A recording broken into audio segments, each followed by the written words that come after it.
Hello, and welcome to my channel, A Blind Woman Speaks, where I talk about disability awareness from the perspective of a blind white woman. Today's topic is coming to the table, what to do when a blind person comes in the room. My name is Kelsey Waters, and this is my original content. Imagine a blind person walks into an unfamiliar room and tries to find the table. From the second we get in the door, we are already more vulnerable. It takes a lot of hard work and determination just to get to the room, let alone navigating inside. We deal with unreliable transportation, needing training to find the room, or not feeling safe because we're not getting some basic accommodations we need. A blind person doesn't have the advantage of seeing the physical space, who is in the room, or visually reading a room. So we have to work twice as hard to make sure we're physically safe and also pick up on social cues. For me, I have to identify myself as a blind person when I enter a new space and ask for what I need. As for you, when you see a blind person come in the room, you can approach them and say, "Hi, my name is Jennifer. Would you like assistance getting to the table?" If the answer is yes, then say, "How may I best help you?" In situations like group meetings, a blind person could probably appreciate help with social cues. You might offer to sit next to me to describe the facial expressions, like if somebody's getting upset, impatient, or tearful. So these are the types of marginalizations blind people experience on the daily.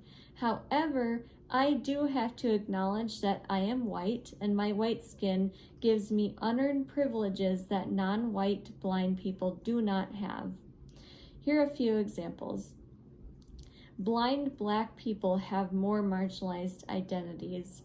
A blind black woman, for example, has three. She is black, she's blind, and she's a woman.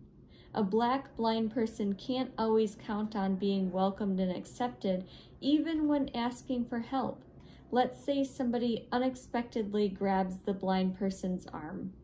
A white blind person like me could tug my arm away and even say, "Hey, don't do that," and probably just be seen as course correcting.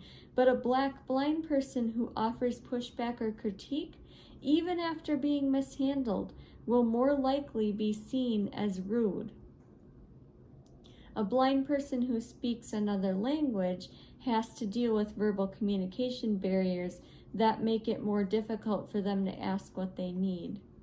A blind person with a guide dog might face some hostility and mishandling, like somebody trying to direct the dog, feed or pet the dog, or trying to not allow the blind person to bring their guide dog, which is illegal, by the way, so just don't do it.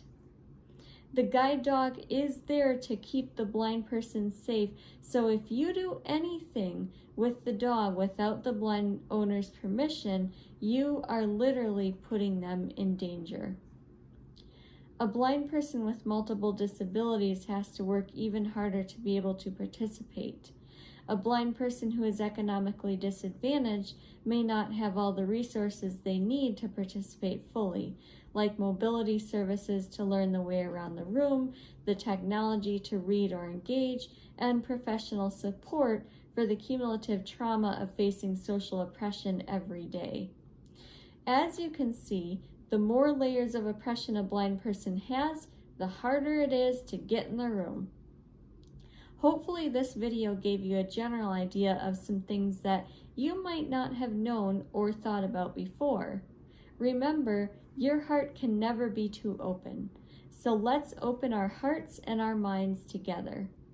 If you like what you heard, please like and follow me on Facebook, Instagram, TikTok, and Twitter. I strongly encourage you to share it, talk about it, comment, engage, and ask questions, because you know what? The more people who engage and do this important work, the better and safer the world will be for everyone.